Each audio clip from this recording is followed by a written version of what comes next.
Welcome back student. आज हम hydronephrosis को डिस्कस करेंगे। बेसिकली हाइड्रोनेफ्रोसिस रीनल पैलविस और इसके अलावा रीनल कैलियसिस की डायलेशन होती है। रीनल कैलियसिस जो है उसके अंदर डायलेशन हो जाती है, इन्फ्लामेशन हो जाती है, एनलार्ज हो जाती हैं और इसके अलावा कॉन्जेनाइटल एबनॉर्मलिटीज़ हो जाती हैं जो वक्त के साथ साथ ज़ाहिर हो जाती है। इस कंडीशन को हम हाइड्रोनेफ्रोसिस कहते हैं। बेसिकली इसे हम नेफ्रॉन की इन्फ्लामेशन भी कह सकते हैं। हाइड्रो का मतलब पानी का जमा हो जाना और नेफ्रोसिस का मतलब नेफ्रॉन की इन्फ्लामेशन।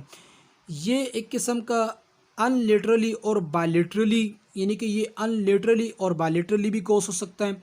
नेफ्रॉन के आधे साइड पर लेटरली भी हो सकता है, बगैर लेटरली भी हो सकता है और बायलेटरली यानी कि दोनों साइडों पर भी हो सकता है। हाइड्रोनेफ्रोसिस जो है ये कॉज होता है ऑब्स्ट्रक्शन की वजह से। लोअर यूरिनरी ट्रैक्ट के अंदर अगर कोई कैलकुली आ गया ब्लैडर के अंदर या यूरिटर के अंदर फंस गया तो उसकी वजह से किडनी के ऊपर प्रेशर आता है और नेफ्रॉन के अंदर इन्फ्लामेशन हो जाती है। रीनल पेल्विस जो है डायलेट हो जाता है। इस कंडीशन को हम हाइड्रोनेफ्रोसिस कहते हैं। कॉजेज़ में रीनल कैलकुली शामिल है, ट्यूमर शामिल है और इसके अलावा स्ट्रिक्चर्स शामिल है।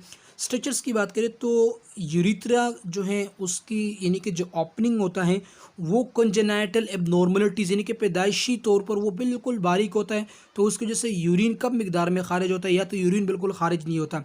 इसके अलावा वेजिको यूरिटर रिफ्लक्स वो डिजीज़ है जिसमें यूरिनरी ब्लेडर के अंदर जो यूरिन होता है वो दोबारा रिफ्लक्स हो जाते हैं, किडनी तक पहुंच जाते हैं। और इसके अलावा स्कारिंग यानी कि कुछ टिश्यूज़ का डैमेज हो जाना। सेकंड में हाइड्रो यूरिटर है। हाइड्रो यूरिटर की बात करें तो ये यूरिटर की डायलेशन है। Dilation of the ureter is called hydro ureter. ये भी एक्यूट भी हो सकता है, क्रॉनिक भी हो सकता है और इसके अलावा यूनिलेटरल और बायलेटरल भी हो सकता है। एक ही सिम्प में भी हो सकता है और दोनों सिम्प्टों में भी हो सकता है। ये भी सेकेंडरी डिजीज़ की वजह से हो सकता है, यानी कि ऑब्स्ट्रक्शन की वजह से हो सकता है, यूरिनरी ट्रैक्ट के अंदर यूटीआई की वजह से हो सकता है। और इसके अलावा ये प्रेजेंट यानी कि ये विदाउट एनी ऑब्स्ट्रक्शन भी हो सकता है, विदाउट एनी कैलकुली फॉर्मेशन भी हाइड्रोयूरिटर कॉज हो सकता है। सो यहाँ पे हाइड्रोनेफ्रोसिस में आप किडनी के साइज को देख सकते हो, किडनी के स्ट्रक्चर को देख सकते हो, यूरिटर को भी देख सकते हो कि हाइड्रोयूरिटर के अंदर किस कदर एबनॉर्मलिटीज़ पैदा हो गई है स्ट्रक्चर्स की वजह से या स्टोन की वजह से, क्योंकि आगे जो यूरिटर है वो यूरिटर तंग है, सिकुड़ गया है कंजेनाइटल एबनॉर्मलिटीज़ की वजह से, पैदाइशी बीमारी की वजह से। और आगे किडनी के अंदर जो फ्लूइड है वो प्रॉपर तौर पर खाली नहीं हो रहा, इसके नतीजे में किडनी के अंदर सीवियर किस्म की स्वेलिंग हो चुकी है। पैथोफिजियोलॉजी ऑफ हाइड्रोनेफ्रोसिस की बात करें तो ऑब्स्ट्रक्शन होगी जो कि प्रेशर को जनरेट करेगा और वो प्रेशर जो है यूरिन को अक्यूमुलेट करने में प्रेशर जो है जनरेट हो जाएगा और यूरिन जो है वो पास नहीं होंगे। ये प्रेशर जो फंक्शनल एनाटॉमिकल डैमेज होते हैं रीनल सिस्टम का, नेफ्रॉन जिसे हम कहते हैं, वो डैमेज करेगा और इसके नतीजे में रीनल पेल्विस और यूरिटर जो है डायलेट हो जाएगा और उसके अंदर हाइपरट्रॉफी होगी, सेल जो है इनलार्ज हो जाते हैं। और ये प्रेशर अगर प्रोलोंग रहा तो उसकी वजह से फिब्रोसिस और इसके अलावा loss of function in affected nephron के अंदर जो फंक्शन होते हैं वो लॉस हो सकता है, फिब्रोसिस हो सकता है और इसके अलावा बहुत सारे सीवियर किस्म के इन्फेक्शन हो सकते हैं। और अगर कंडीशन को अनट्रीटेड किया गया तो किडनी मुकम्मल तौर पर फेल हो सकती है। मैनिफेस्टेशन की बात करें तो हाइड्रोनेफ्रोसिस जो है किसी भी सिम्टम के साथ अपीयर हो सकता है, सिम्टम नहीं भी हो सकता।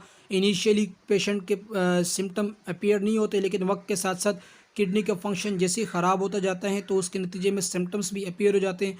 और इसके अलावा अमाउंट ऑफ पेन जो होता है वो प्रोपोर्शनल होता है रेट ऑफ स्ट्रेचिंग का, यूरिनरी ट्रैक स्ट्रक्चर्स का। जो यूरिनरी ट्रैक स्ट्रक्चर के अंदर स्ट्रेचिंग आते ही है, यूरिनरी ट्रैक के अंदर ऑब्स्ट्रक्शन आ जाती है तो उसके नतीजे में सीवियर पेन होता है। जैसे जैसे यूरिनरी ऑब्स्ट्रक्शन बढ़ता है उसी तरह पेन भी बढ़ते हैं, प्रोपोर्शन हम इसे कहते हैं।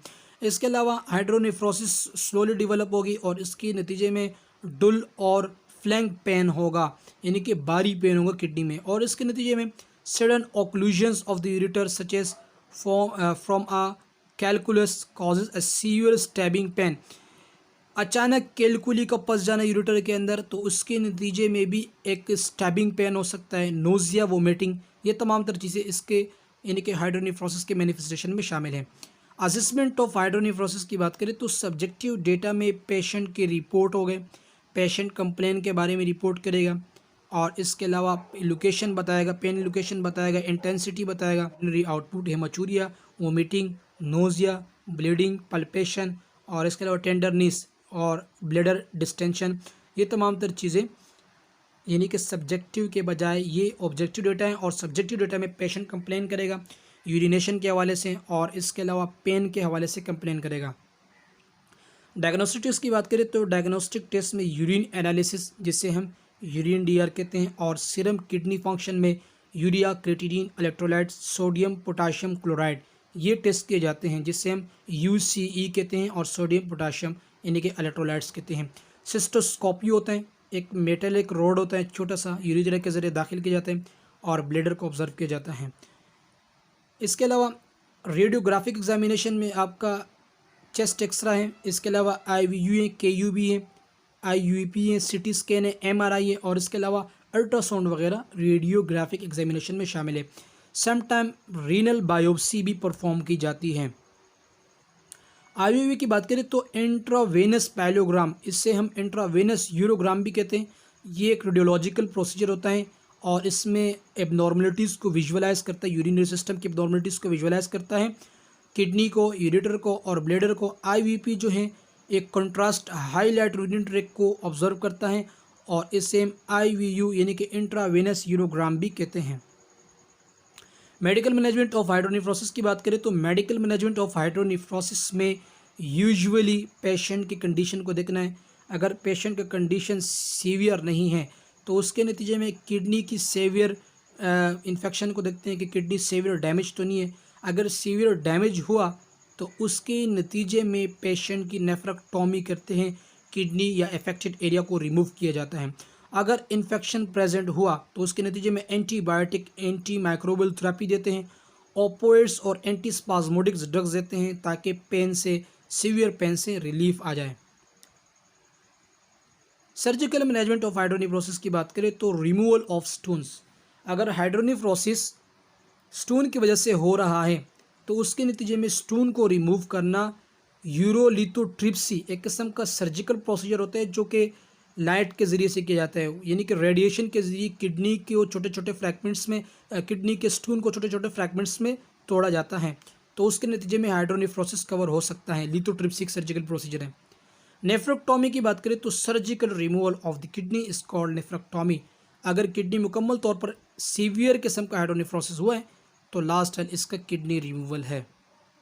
नर्सिंग इंटरवेंशन की बात करें तो मेडिकेशन को प्रिस्क्राइब, मेडिसिन जो डॉक्टर ने प्रिस्क्राइब किए उसको ऑर्डर करना यानी कि एडमिनिस्टर करना है, इनपुट और आउटपुट चार्ट देखना है, पेशेंट के साइन और सिम्टम्स को देखना है इन्फेक्शन के हवाले से, और वाइटल साइन को मॉनिटर करना है, पेशेंट को इनकरेज करना है ताकि वो ज़्यादा से ज़्यादा फ्लूइड इनटेक करें डॉक्टर की हिदायत के मुताबिक।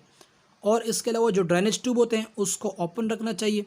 अगर कैथेटर लगा हुआ है तो कैथेटर की केयर ज़रूरी है ताकि कोई सेकेंडरी इन्फेक्शन कॉज ना हो जाए। और अगर सर्जरी परफॉर्म हो चुकी है तो पेशेंट की जो पोस्ट ऑपरेटिव केयर है वो करना ज़रूरी है। ड्रेनेज ऑफ यूरिन हो गया, ड्रेनेज ऑफ पस हो गया, और इसके अलावा बेडशीट चेंजेस करना। जो पेशेंट का एरिया होता है जैसे कि बेडशीट हो गया और इसका सराउंडिंग एरिया, उसको साफ़ रखना भी ज़रूरी है। इसके अलावा पेशेंट को तमाम प्रोसीजर एक्सप्लेन करना ज़रूरी है, प्री ऑपरेटिव ऑपरेशन से पहले और ऑपरेशन के बाद जो कॉम्प्लेक्सिटी डेवलप होगी उसके हवाले से पेशेंट के फैमिली को बताना बहुत ज़रूरी है। पेशेंट को टीच करना है, एक्सप्लेन करना है एबनॉर्मलिटीज़ के हवाले से, साइन और सिम्टम्स के हवाले से, इन्फेक्शन और ऑब्स्ट्रक्शन के हवाले से पेशेंट को गाइड करना ज़रूरी है। पेशेंट को मेजर करना है, एक्सप्लेन करना है पेशेंट को ताकि वो किस तरह इन्फेक्शन से प्रिवेंट करें और इसके अलावा किस तरह वो फ्लूइड इनटेक करें। इसके अलावा पेरिनल हाइजीन जो डेली बेसिस पे होता है, सोप, वाटर और इसके अलावा ड्राइंग ट्रॉफली, ये इस चीज़ों के बारे में भी बताना है कि किस तरह वो पर्सनल केयर करें। और regular empty of the bladder को बार बार जैसे पेशाब आ जाए बार बार ब्लेडर को एम्प्टी करना है, ब्लेडर को फुल नहीं रखना है। ये तमाम तर चीज़ें पेशेंट के फैमिली और पेशेंट को बताना बहुत ज़रूरी है।